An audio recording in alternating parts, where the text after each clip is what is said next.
اليهود ولا النصارى حتى تتبع ملتهم قل إن هدى الله هو الهدى ولئن اتبعت أهواءهم بعد الذي جاءك من العلم ما لك من الله من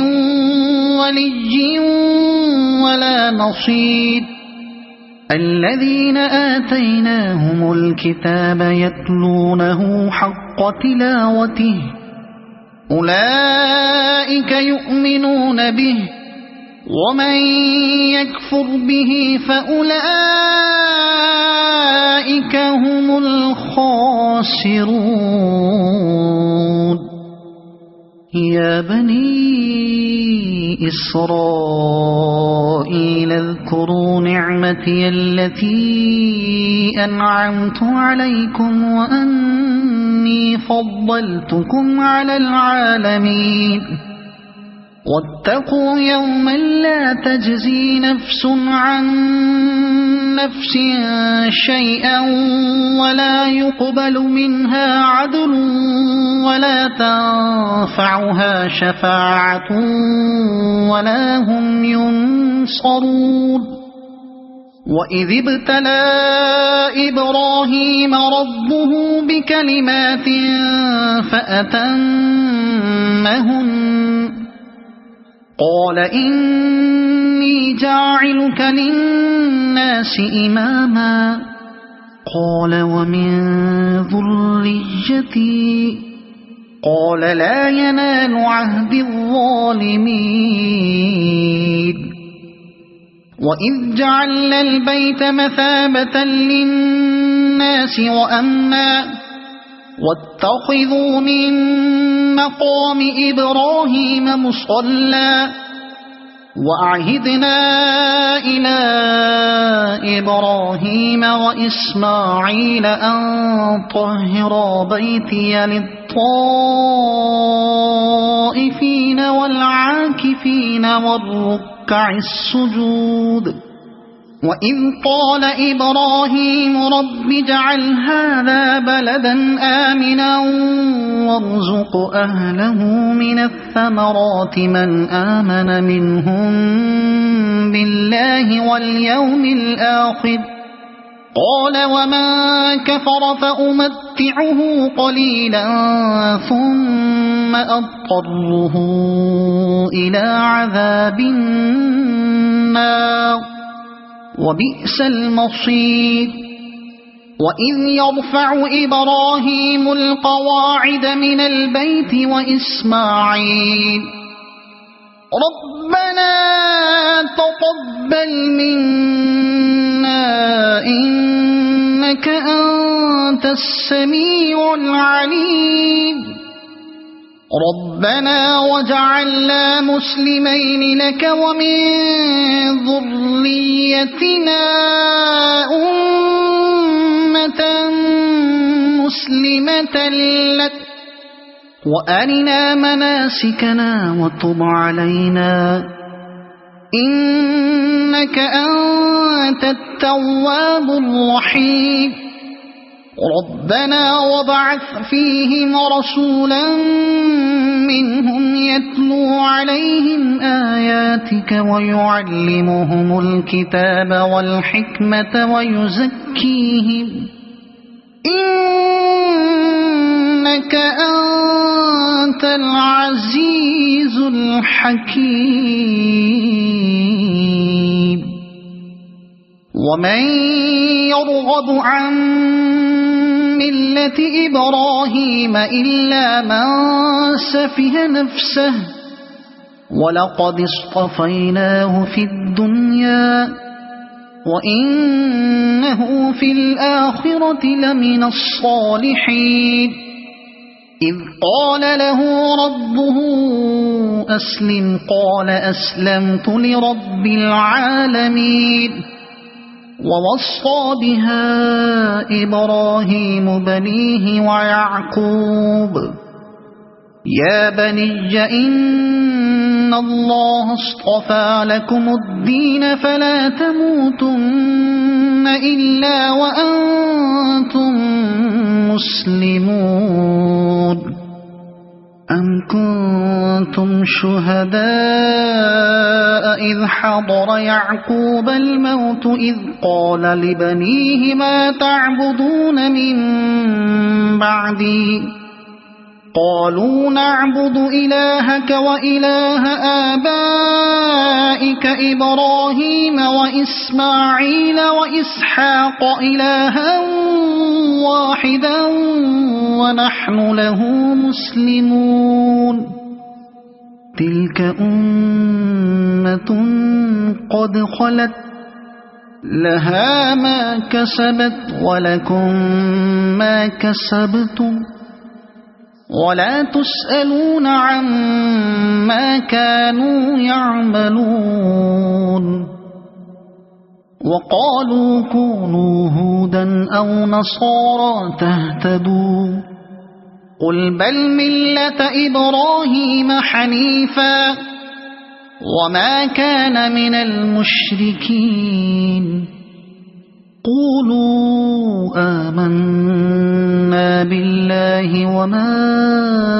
أنزل إلينا وما أنزل إلى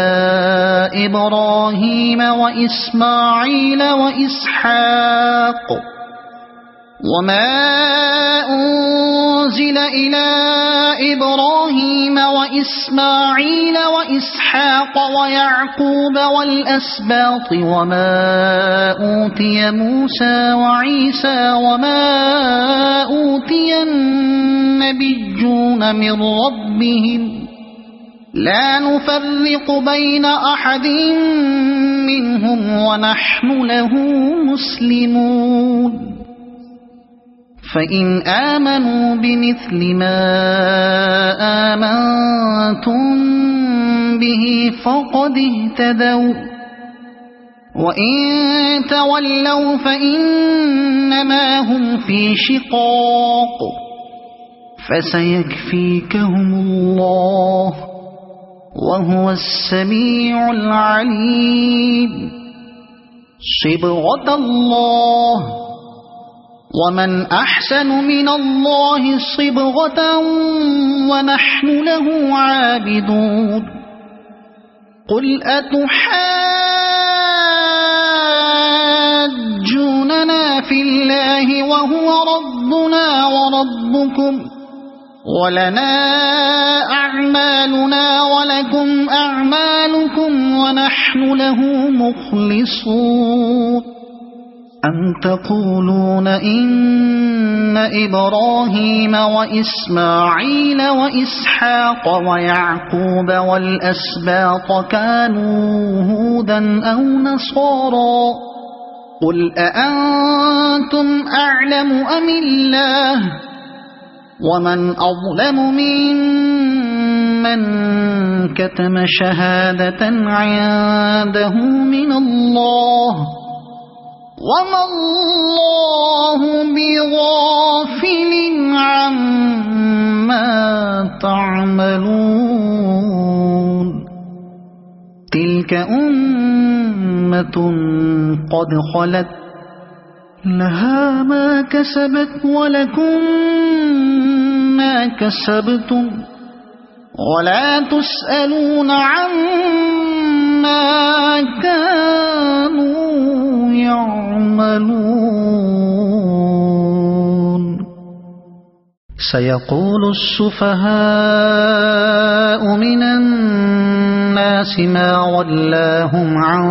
قبلتهم التي كانوا عليها قل لله المشرق والمغرب يهدي من يشاء إلى صراط مستقيم وكذلك جعلناكم أمة وسطا لتكونوا شهداء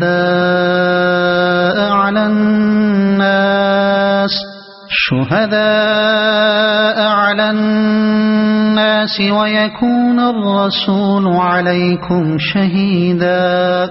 وما جعلنا القبلة التي كنت عليها إلا لنعلم من يتبع الرسول ممن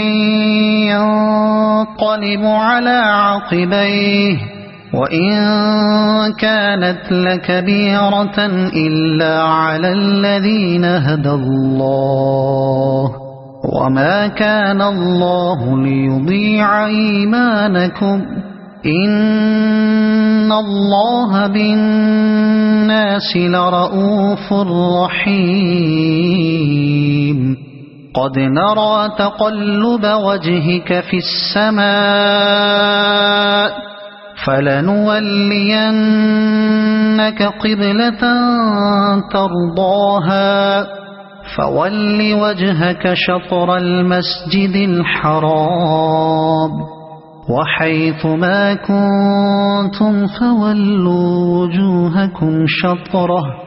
وإن الذين أوتوا الكتاب ليعلمون أنه الحق من ربهم وما الله بغافل عما يعملون ولئن أتيت الذين أوتوا الكتاب بكل آية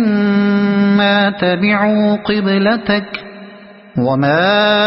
أنت بتابع قبلتهم وما بعضهم بتابع قبلة بعض ولئن اتبعت أهواءهم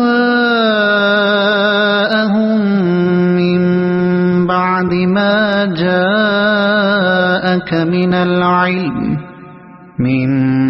بعد ما جاءك من العلم إنك إذا لمن الظالمين الذين آتيناهم الكتاب يعرفونه كما يعرفون أبناءهم وإن فريقا منهم ليكتمون الحق وهم يعلمون الحق من ربك فلا تكونن من الممترين ولكل وجهة هو موليها فاستبقوا الخيرات أينما تكونوا يأت بكم الله جميعا إن الله على كل شيء قدير ومن حيث خرجت فول وجهك شطر المسجد الحرام وإنه للحق من ربك وما الله بغافل عما تعملون ومن حيث خرجت فول وجهك شطر المسجد الحرام وحيث ما كنتم فولوا وجوهكم شطره لئلا يكون للناس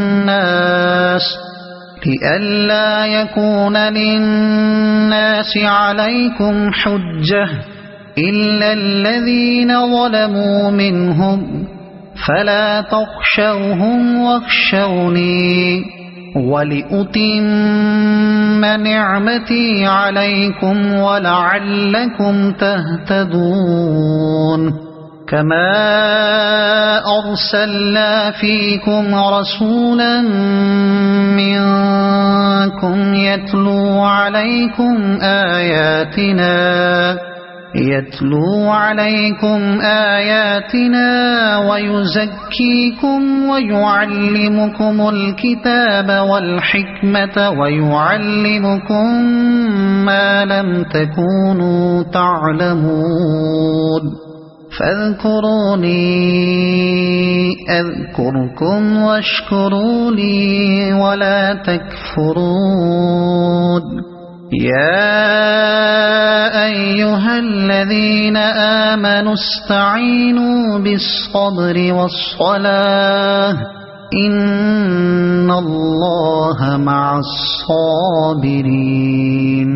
ولا تقولوا لمن يقتل في سبيل الله أموات بل أحياء ولكن لا تشعرون ولنبلونكم بشيء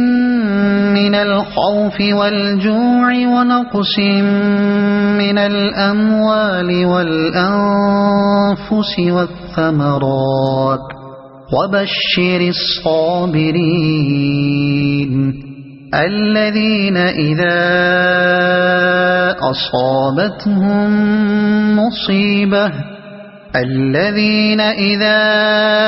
أصابتهم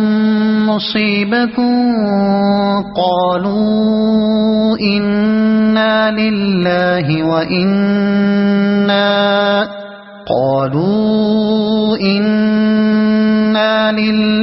وإنا إليه راجعون أولئك عليهم صلوات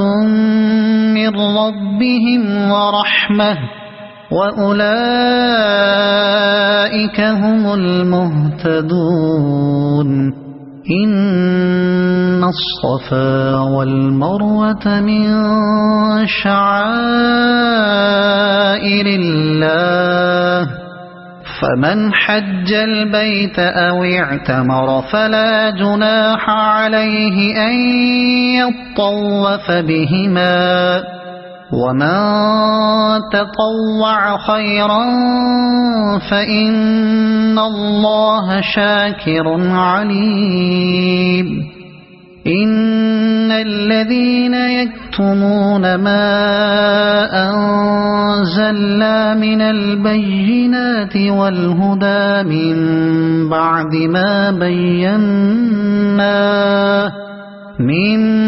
بعد ما بيناه للناس في الكتاب أولئك يلعنهم الله ويلعنهم اللاعنون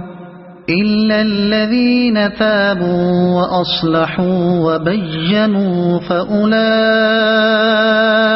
أتوب عليهم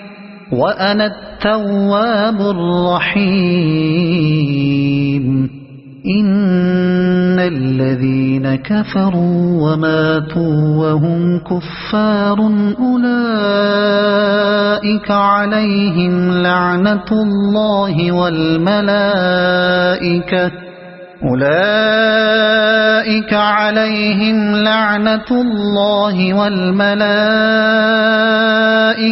والناس أجمعين خالدين فيها لا يخفف عنهم العذاب ولا هم ينظرون وإلهكم إله واحد لا إله إلا هو الرحمن الرحيم إن في خلق السماوات والأرض واختلاف الليل والنهار والفلك التي تجري في البحر بما ينفع الناس وما أنزل الله من السماء من ماء فأحيا به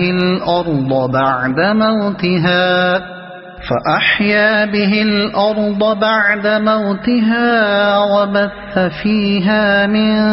كل دابة وتصريف الرياح والسحاب المسخر بين السماء والأرض لآيات لقوم يعقلون ومن الناس من يتخذ من دون الله أندادا يحبونهم كحب الله والذين آمنوا أشد حبا لله ولو يرى الذين ظلموا إذ يرون العذاب أن القوة لله جميعا وأن الله شديد العذاب إذ تبرأ الذين اتبعوا من الذين اتبعوا ورأوا العذاب وتقطعت بهم الأسباب وقال الذين اتبعوا لو أن لنا كرة فنتبرأ منهم كما تبرؤوا منا كذلك يريهم الله أعمالهم حسرات عليهم وما هم بخارجين من النار يا أيها الناس كلوا مما في الأرض حلالا طيبا ولا تتبعوا خطوات الشيطان إنه لكم عدو مبين إنما يأمركم بالسوء والفحشاء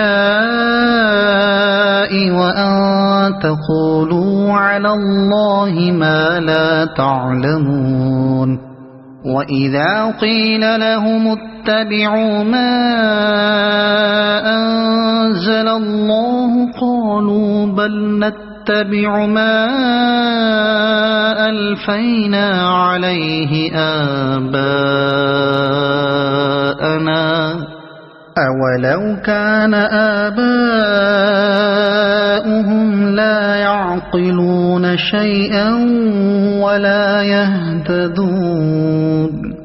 ومثل الذين كفروا كمثل الذي ينعق بما لا يسمع إلا دعاء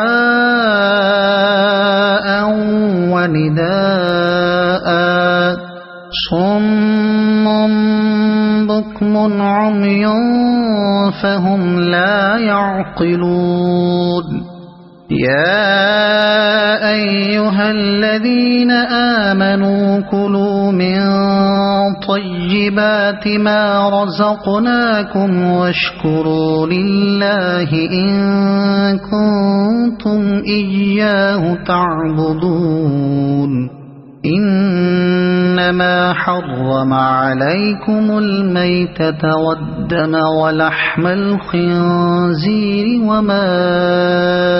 أهل به لغير الله فمن اضطر غير باغ ولا عاد فلا إثم عليه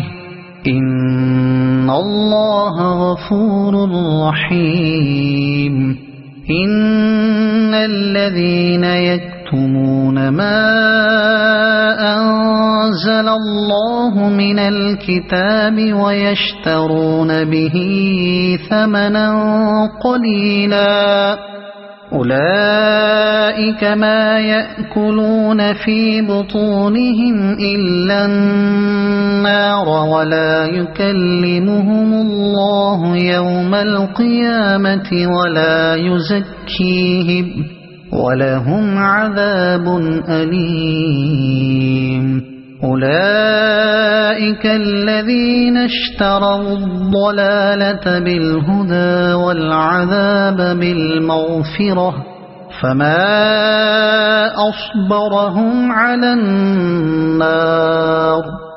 ذلك بأن الله نزل الكتاب بالحق وإن الذين اختلفوا في الكتاب لفي شقاق بعيد ليس البر أن تولوا وجوهكم قبل المشرق والمغرب ولكن البر من آمن بالله واليوم الآخر والملائكة والكتاب والنبيين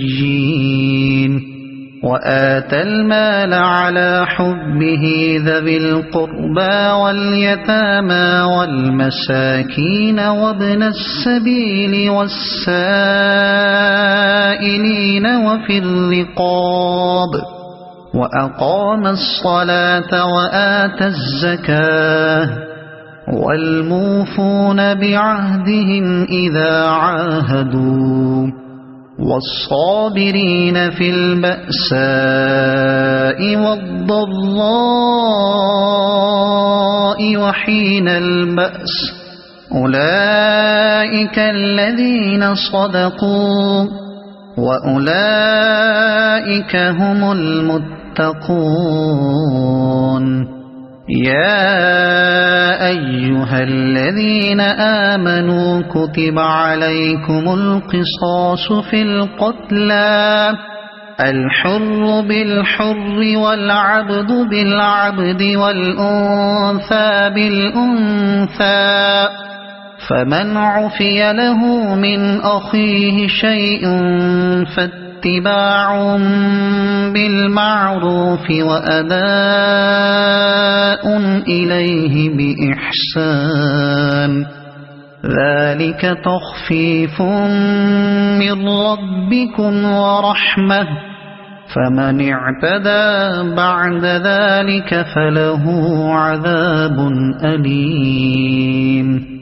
ولكم في القصاص حياة يا أولي الألباب لعلكم تتقون كتب عليكم إذا حضر أحدكم الموت إن ترك خيرا الوصية للوالدين والأقربين بالمعروف حقا على المتقين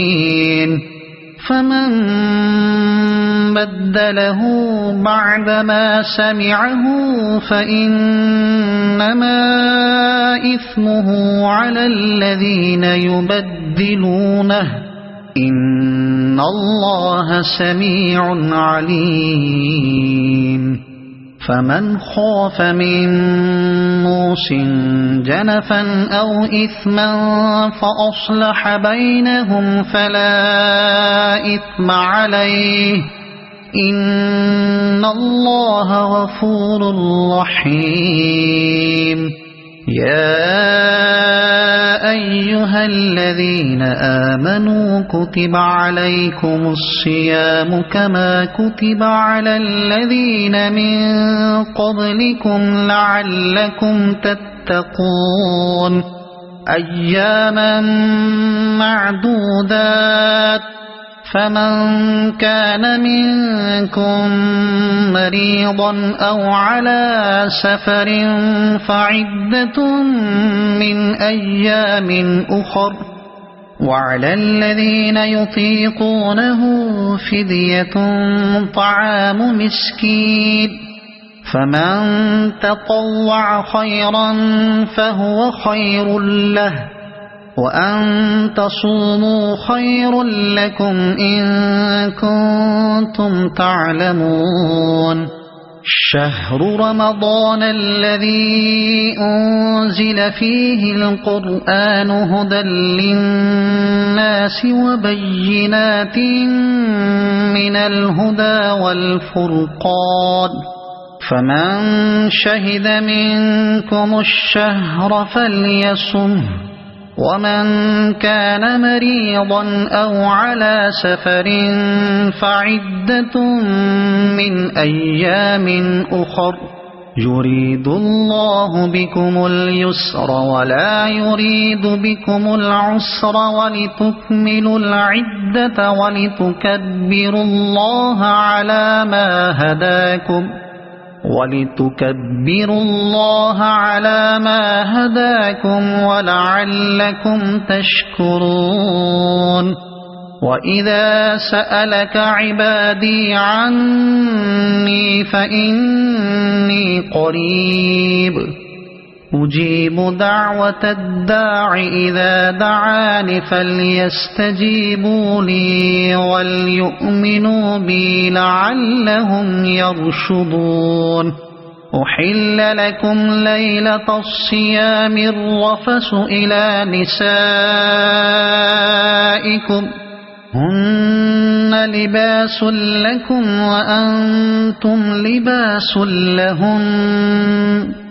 علم الله أنكم كنتم تختانون أنفسكم فتاب عليكم وعفى عنكم فالآن باشروهن وابتغوا ما كتب الله لكم وكلوا واشربوا حتى يتبين لكم الخيط الأبيض من الخيط الأسود من الفجر ثم أتموا الصيام إلى الليل ولا تباشروهن وأنتم عاكفون في المساجد تلك حدود الله فلا تقربوها كذلك يبين الله آياته للناس لعلهم يتقون ولا تأكلوا أموالكم بينكم بالباطل وتدلوا بها إلى الحكام لتأكلوا فريقا من أموال الناس بالإثم وأنتم تعلمون يسألونك عن الأهلة قل هي مواقيت للناس والحج وليس البر بأن تأتوا البيوت من ظهورها ولكن البر من اتقى وأتوا البيوت من أبوابها واتقوا الله لعلكم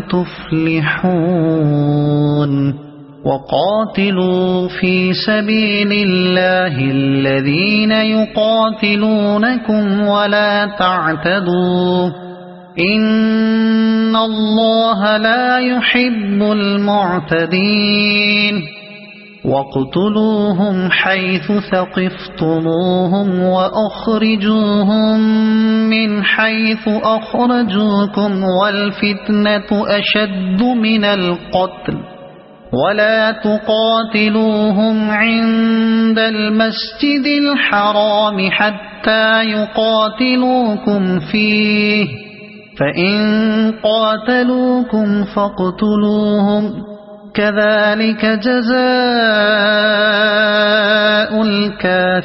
الكافرين فإن انتهوا فإن الله غفور رحيم وقاتلوهم حتى لا تكون فتنة ويكون الدين لله فإن انتهوا فلا عدوان إلا على الظالمين الشهر الحرام بالشهر الحرام والحرمات قصاص فمن اعتدى عليكم فاعتدوا عليه بمثل ما اعتدى عليكم واتقوا الله واعلموا أن الله مع المتقين وأنفقوا في سبيل الله ولا تلقوا بأيديكم إلى التهلكة وأحسنوا إن الله يحب المحسنين وأتموا الحج والعمرة لله فإن أحصرتم فما استيسر من الهدي ولا تحلقوا رؤوسكم حتى يبلغ الهدي محله فمن كان منكم مريضا أو به أذى من رأسه ففدية من صيام أو صدقة أو نسك فإذا أمنتم فمن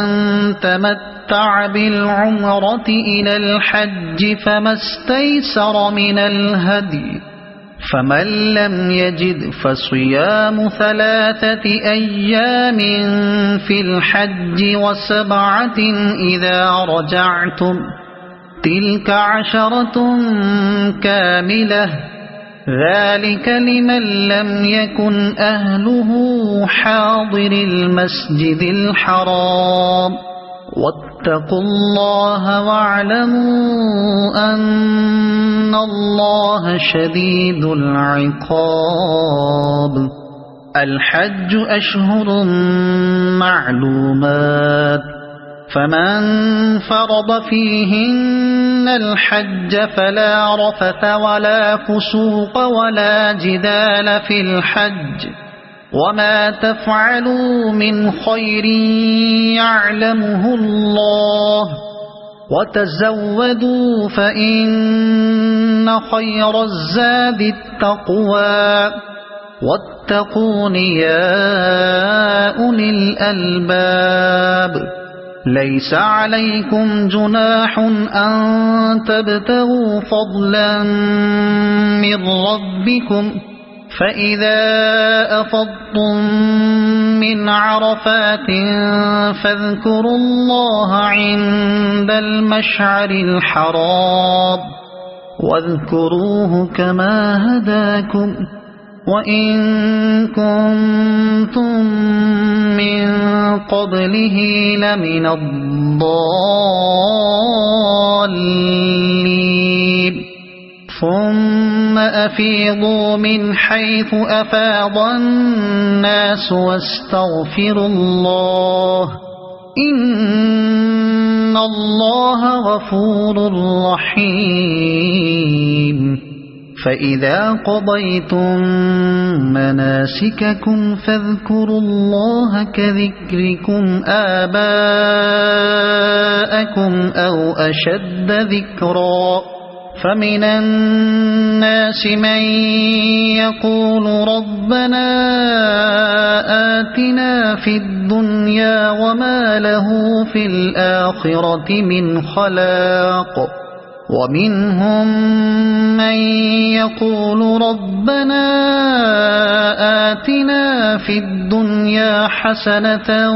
وفي الآخرة حسنة وقنا عذاب النار أولئك لهم نصيب مما كسبوا والله سريع الحساب واذكروا الله في أيام معدودات فمن تعجل في يومين فلا إثم عليه ومن تأخر فلا إثم عليه لمن اتقى واتقوا الله واعلموا أنكم إليه تحشرون ومن الناس من يعجبك قوله في الحياة الدنيا ويشهد الله على ما في قلبه وهو ألد الخصام وإذا تولى سعى في الأرض ليفسد فيها ويهلك الحرث والنسل والله لا يحب الفساد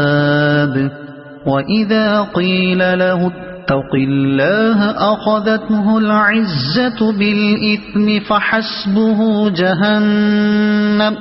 ولبئس المهاد ومن الناس من يشري نفسه ابتغاء مرضات الله والله رؤوف بالعباد يا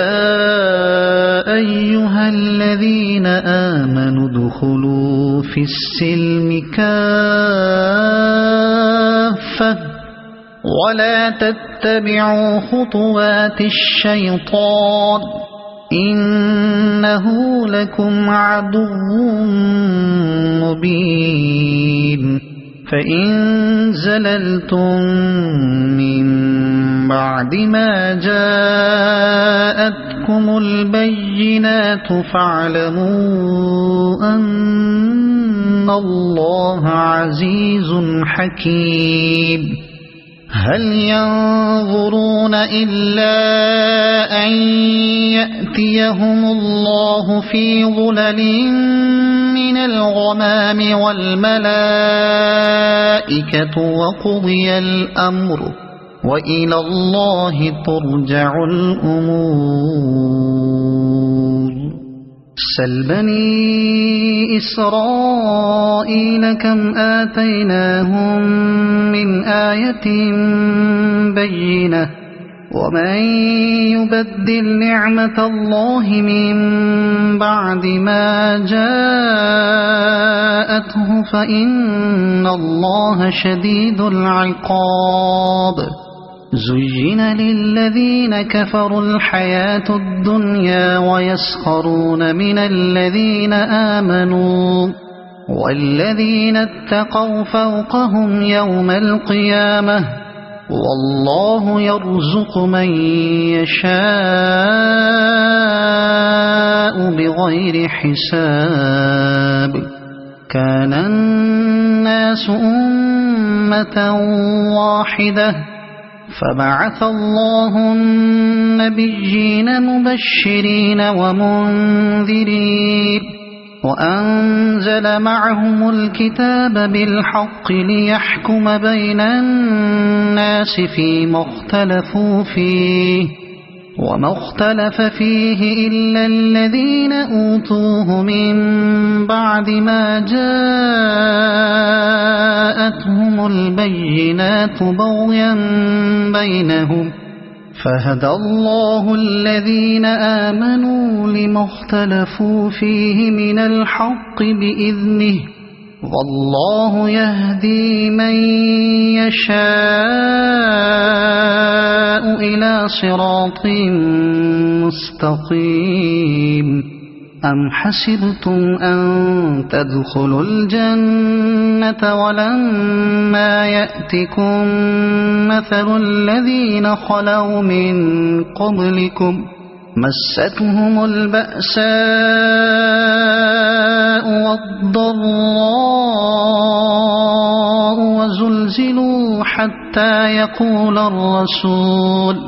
وزلزلوا حتى يقول الرسول والذين آمنوا معه متى نصر الله ألا إن نصر الله قريب يسألونك ماذا ينفقون قل ما أنفقتم من خير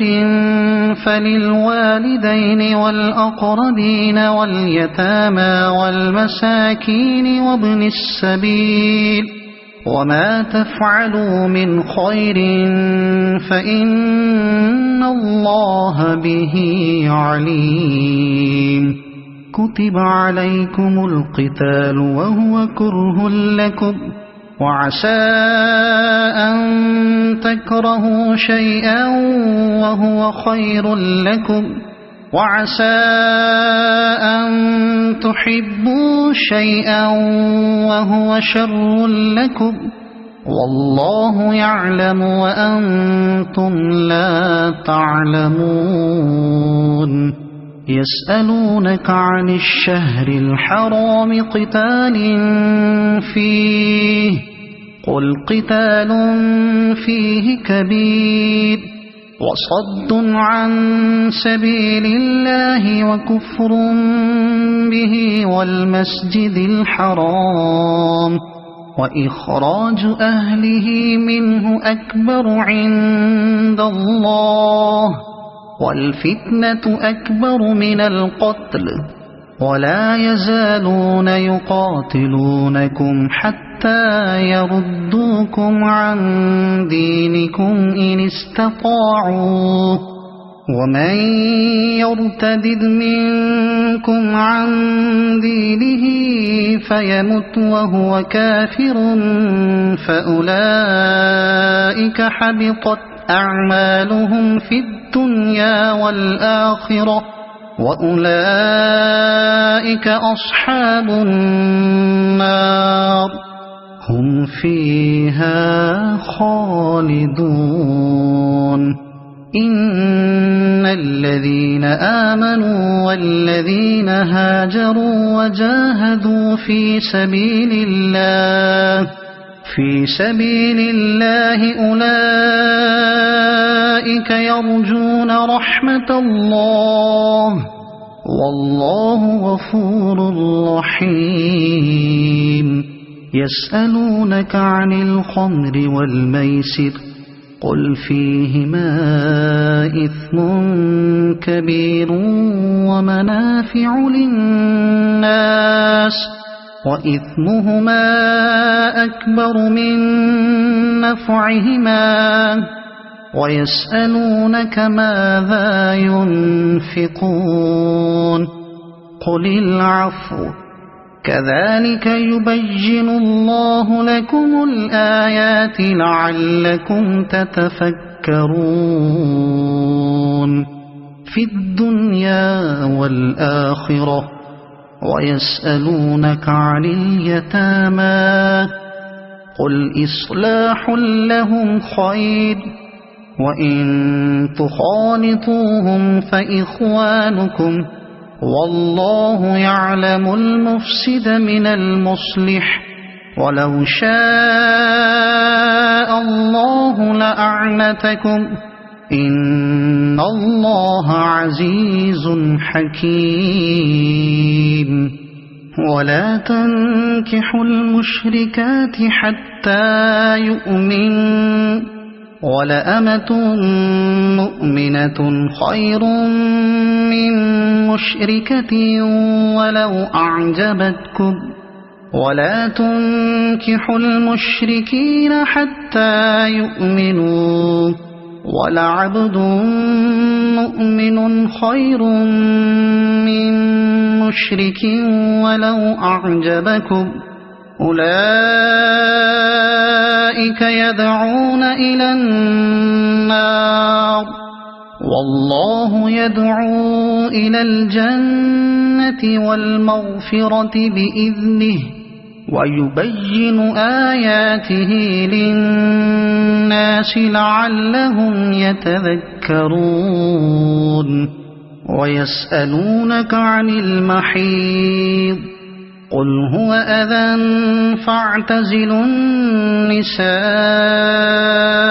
في المحيض ولا تقربوهن حتى يطهرن فإذا تطهرن فأتوهن من حيث أمركم الله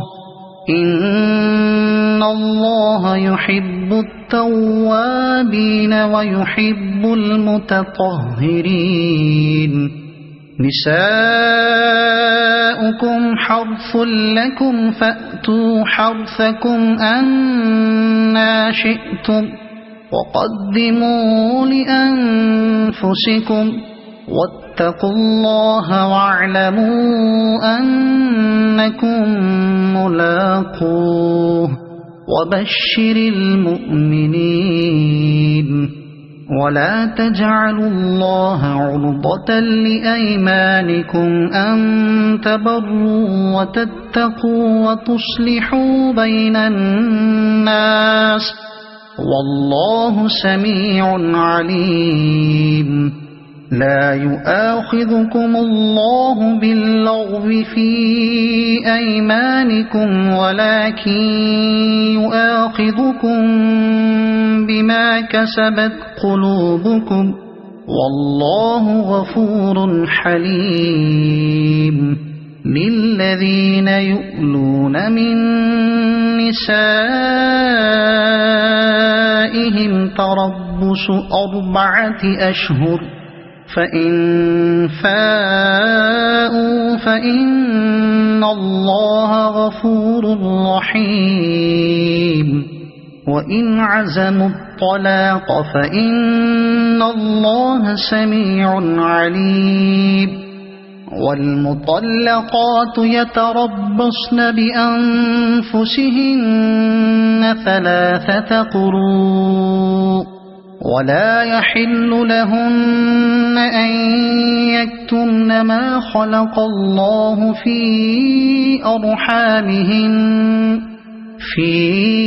أرحامهن إن كن يؤمن بالله واليوم الآخر وبعولتهن أحق بردهن في ذلك إن أرادوا إصلاحا ولهن مثل الذي عليهن بالمعروف وللرجال عليهن درجة والله عزيز حكيم الطلاق 2 فإمساك بمعروف أو تسريح بإحسان ولا يحل لكم أن تأخذوا مما آتيتموهن شيئا إلا أن يخافا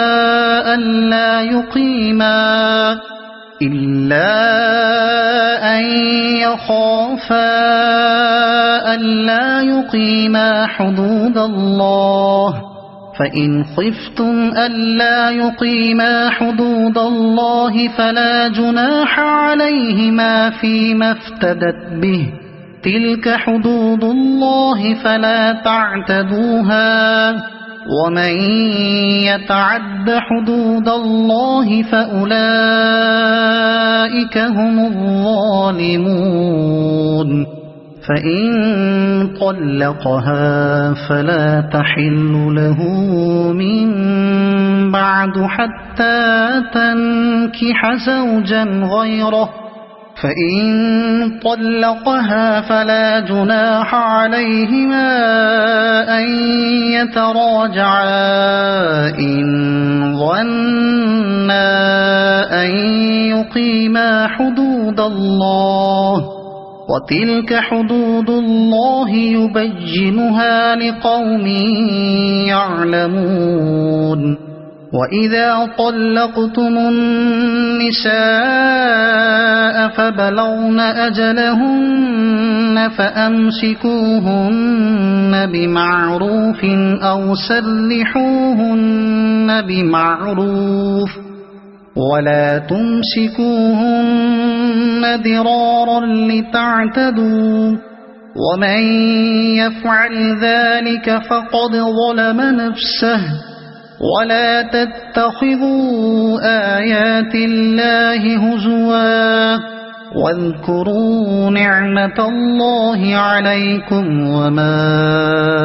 أنزل عليكم من الكتاب والحكمة يعظكم به واتقوا الله واعلموا أن الله بكل شيء عليم وإذا طلقتم النساء فبلغن أجلهن فلا تعضلوهن أن ينكحن أزواجهن إذا تراضوا بينهم بالمعروف ذلك يوعظ به من كان منكم يؤمن بالله واليوم الآخر ذلكم أزكى لكم وأطهر والله يعلم وأنتم لا تعلمون والوالدات يرضعن أولادهن حولين كاملين لمن أراد أن يتم الرضاعة وعلى المولود له رزقهن وكسوتهن بالمعروف لا تكلف نفس إلا وسعها لا تضار والدة بولدها ولا مولود له بولده وعلى الوارث مثل ذلك فإن أرادا فصالا عن تراض منهما وتشاور فلا جناح عليهما وإن أردتم أن تسترضعوا أولادكم فلا جناح عليكم إذا سلمتم ما آتيتم بالمعروف واتقوا الله واعلموا أن الله بما تعملون بصير والذين يتوفون منكم ويذرون أزواجا يتربصن بأنفسهن 4 أشهر وعشرا فإذا بلغن أجلهن فلا جناح عليكم فيما فعلن في أنفسهن بالمعروف والله بما تعملون خبير ولا جناح عليكم فيما عرضتم به من خطبة النساء أو أكننتم في أنفسكم علم الله أنكم ستذكرونهن ولكن لا تواعدوهن سرا إلا أن تقولوا قولا معروفا ولا تعزموا عقدة النكاح حتى يبلغ الكتاب أجله واعلموا أن الله يعلم ما في أنفسكم فاحذروه واعلموا أن الله غفور حليم لا جناح عليكم إن طلقتم النساء ما لم تمسوهن أو تفرضوا لهن فريضة ومتعوهن على الموسع قدره وعلى المقتر قدره متاعا بالمعروف حقا على المحسنين وإن طلقتموهن من قبل أن تمسوهن وقد فرضتم لهن فريضة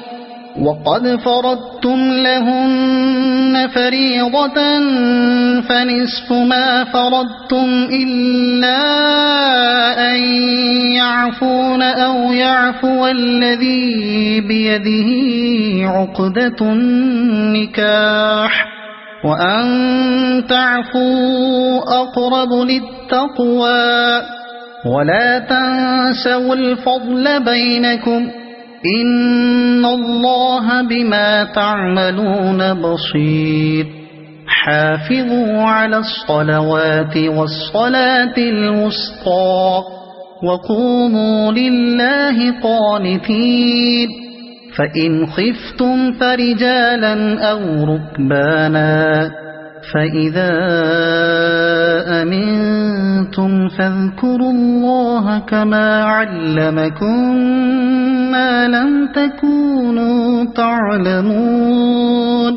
والذين يتوفون منكم ويذرون أزواجا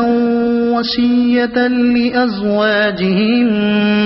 متاعا إلى الحول غير إخراج فإن خرجن فلا جناح عليكم فيما فعل في أنفسهن من معروف والله عزيز حكيم وللمطلقات متاع بالمعروف حقا على المتقين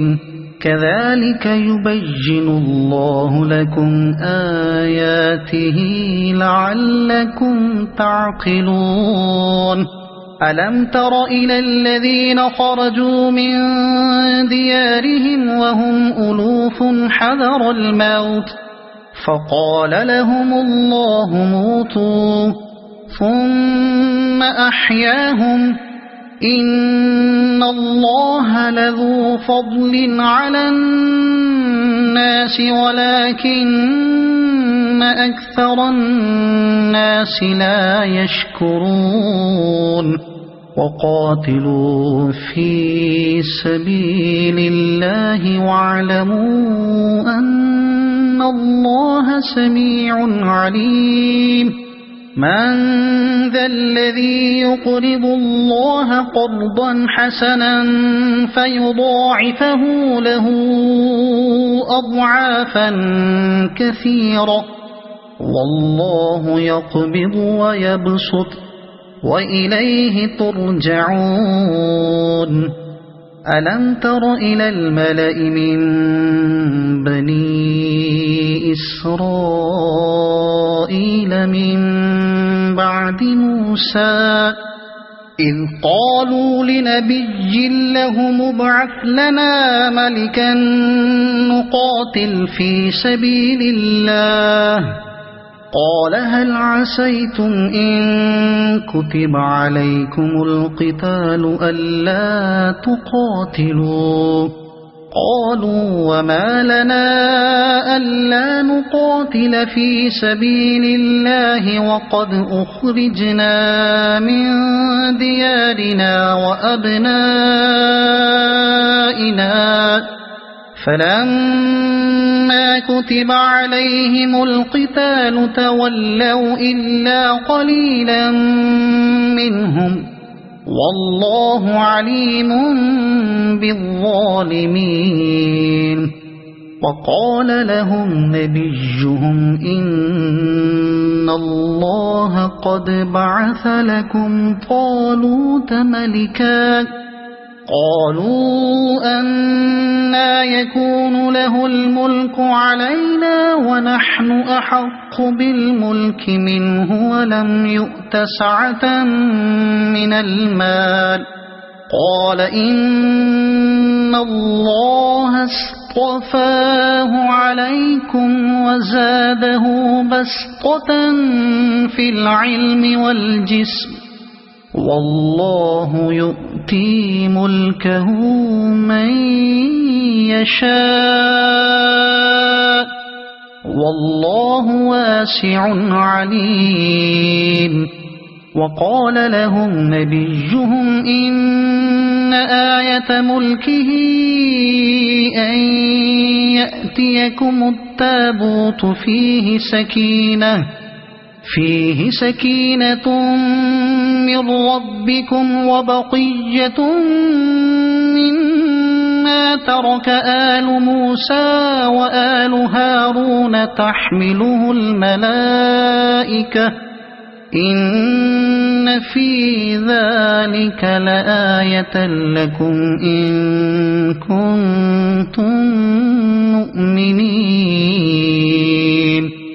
فلما فصل طالوت بالجنود قال إن الله مبتليكم بنهر فمن شرب منه فليس مني ومن لم يطعمه فإنه مني إلا من اغترف غرفة بيده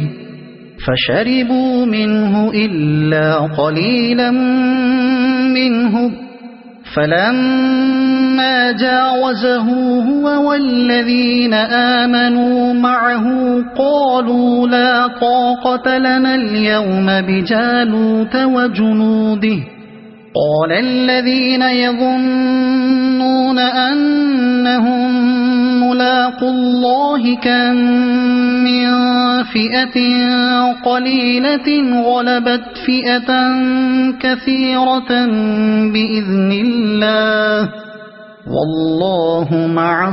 الصابرين ولما برزوا لجالوت وجنوده قالوا ربنا أفرغ علينا صبرا وثبت أقدامنا وانصرنا على القوم الكافرين فهزموهم بإذن الله وقتل داود جالوت وآتاه الله الملك والحكمة وعلمه مما يشاء ولولا دفع الله الناس بعضهم ببعض لفسدت الأرض ولكن الله ذو فضل على العالمين تلك آيات الله نتلوها عليك بالحق وإنك لمن المرسلين تلك الرسل فضلنا بعضهم على بعض منهم من كلم الله ورفع بعضهم درجات وآتينا عيسى ابن مريم البينات وأيدناه بروح القدس ولو شاء الله ما اقتتل الذين من بعدهم من بعد ما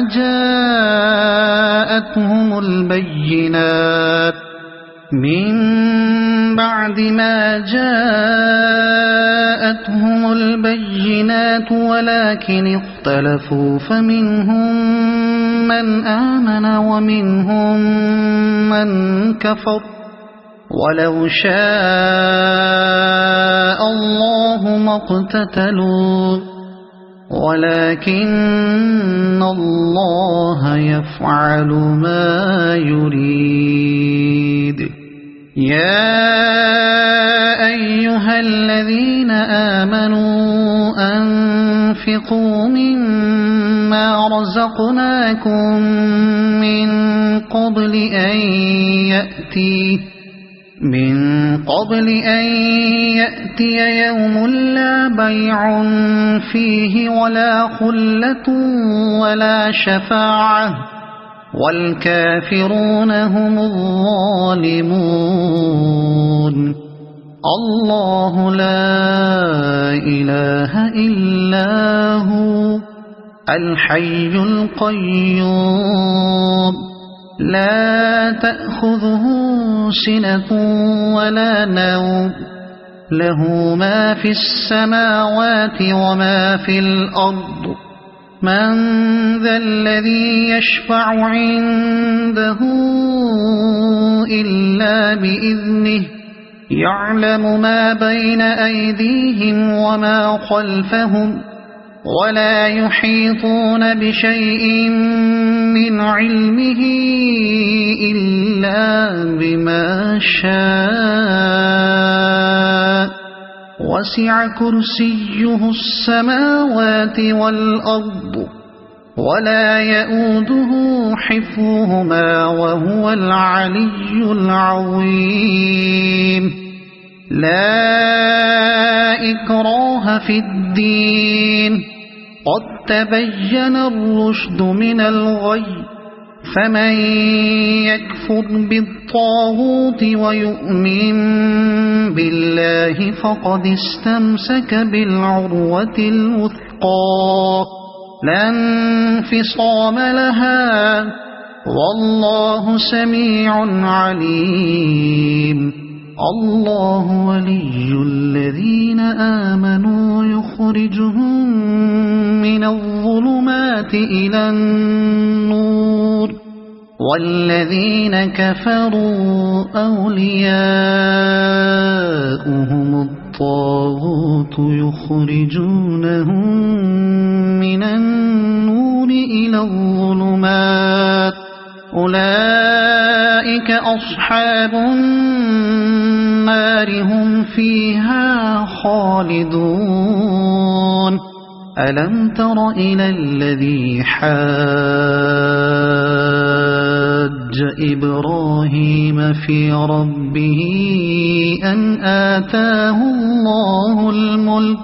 إذ قال إبراهيم ربي الذي يحيي ويميت، قال أنا أحيي وأميت.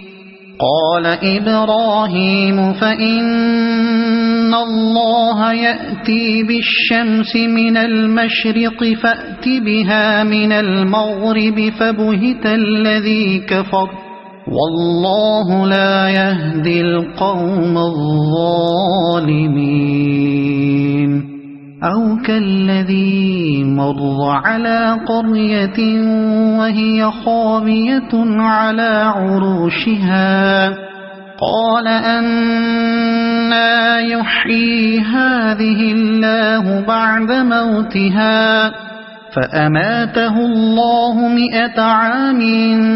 ثم بعثه، قال كم لبثت؟ قال لبثت يوما أو بعض يوم، قال بل لبثت 100 عام، فانظر إلى طعامك وشرابك لم يتسنه، وانظر إلى حمارك ولنجعلك آية للناس، وانظر إلى العظام كيف ننشزها ثم نكسوها لحما، فلما تبين له قال أعلم أن الله على كل شيء قدير. وإذ قال إبراهيم رب أرني كيف تحيي الموتى، قال أولم تؤمن؟ قال بلى ولكن ليطمئن قلبي. قال فخذ 4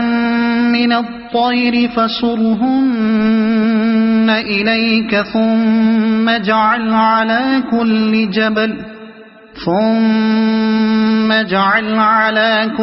جبل منهن جزءا، ثم ادعهن يأتينك سعيا، واعلم أن الله عزيز حكيم. مثل الذين ينفقون أموالهم في سبيل الله كمثل حبة أنبتت 7 سنابل في كل سنبلة 100 حبة، والله يضاعف لمن يشاء، والله واسع عليم. الذين ينفقون أموالهم في سبيل الله ثم لا يتبعون ما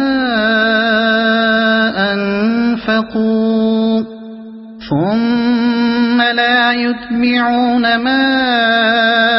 أنفقوا منا ولا أذى لهم أجرهم عند ربهم ولا خوف عليهم ولا هم يحزنون قول معروف ومغفرة خير من صدقة يتبعها أذى والله غني حليم يا أيها الذين آمنوا لا تبطلوا صدقاتكم بالمن والأذى كالذي ينفق ماله رئاء الناس ولا يؤمن بالله واليوم الآخر فمثله كمثل صفوان عليه تراب فأصابه وابل فتركه صلدا لا يقدرون على شيء مما كسبوا والله لا يهدي القوم الكافرين ومثل الذين ينفقون أموالهم ابتغاء مرضات الله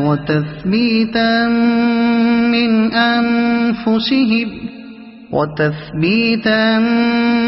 من أنفسهم كمثل جنة بربوة أصابها وابل فآتت أكلها ضعفين فإن لم يصبها وابل فطل والله بما تعملون بصير أيود أحدكم أن تكون له جنة من نخيل وأعناب تجري من تحتها الأنهار له فيها من كل الثمرات وأصابه الكبر وله ذرية ضعفاء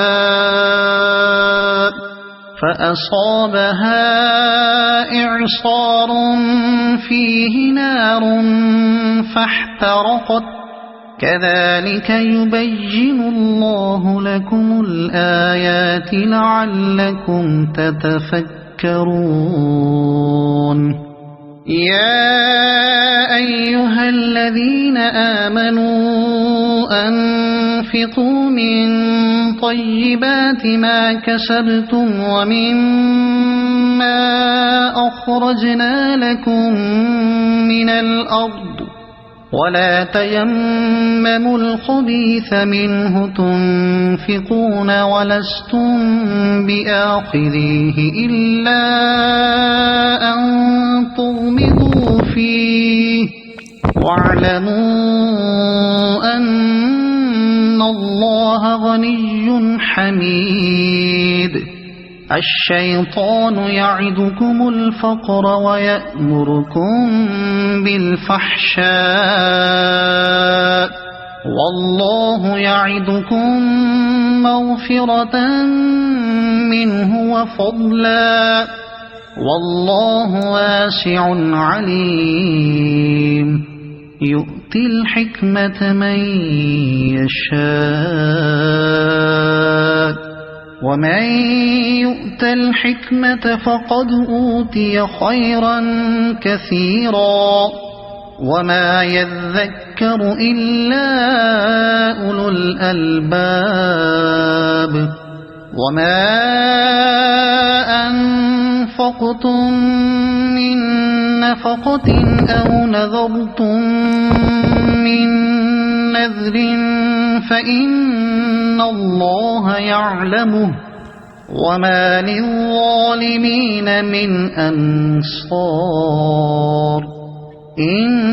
تبدوا الصدقات فنعما هي وإن تخفوها وتؤتوها الفقراء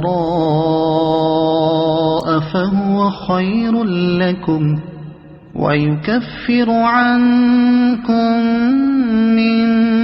سيئاتكم والله بما تعملون خبير. ليس عليك هداهم ولكن الله يهدي من يشاء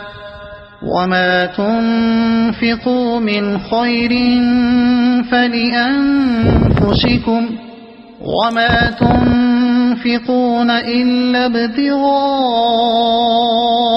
وجه الله وما تنفقوا من خير يوفى إليكم وأنتم لا تظلمون. للفقراء الذين أحصروا في سبيل الله لا يستطيعون ضربا في الأرض يحسبهم الجاهل أغنياء من التعفف تعرفهم بسيماهم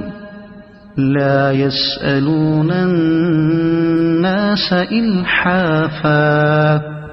وما تنفقوا من خير فإن الله به عليم. الذين ينفقون أموالهم بالليل والنهار سرا وعلانية فلهم أجرهم عند ربهم ولا خوف عليهم ولا هم يحزنون. الذين يأكلون الربا لا يقومون إلا كما يقوم الذي يتخبطه الشيطان من المس ذلك بأنهم قالوا إنما البيع مثل الربا وأحل الله البيع وحرم الربا فمن جاءه موعظة من ربه فانتهى فله ما سلف وأمره إلى الله ومن عاد فأولئك أصحاب النار هم فيها خالدون. يمحق الله الربا ويربي الصدقات والله لا يحب كل كفار أثيم. إن الذين آمنوا وعملوا الصالحات وأقاموا الصلاة وآتوا الزكاة لهم أجرهم عند ربهم ولا خوف عليهم ولا هم يحزنون. يا أيها الذين آمنوا اتقوا الله وذروا ما بقي من الربا إن كنتم مؤمنين فإن لم تفعلوا فأذنوا بحرب من الله ورسوله وإن تبتم فلكم رؤوس أموالكم لا تظلمون ولا تظلمون. وإن كان ذو عسرة فنظرة إلى ميسرة وأن تصدقوا خير لكم إن كنتم تعلمون. واتقوا يوما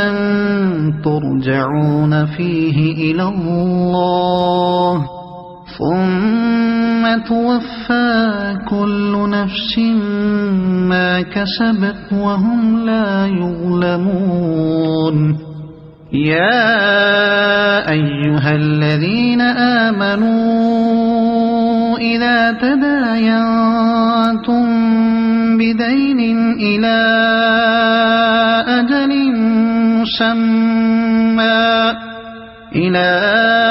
أجل مسمى فاكتبوه وليكتب بينكم كاتب بالعدل ولا يأب كاتب أن يكتب كما علمه الله فليكتب وليملل الذي عليه الحق وليتق الله ربه ولا يبخس منه شيئا فإن كان الذي عليه الحق سفيها أو ضعيفا أو لا يستطيع أن يمل هو فليملل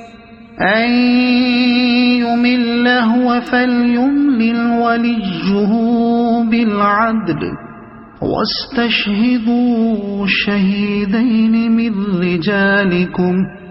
فإن لم يكونا رجلين فرجل وامرأتان ممن ترضون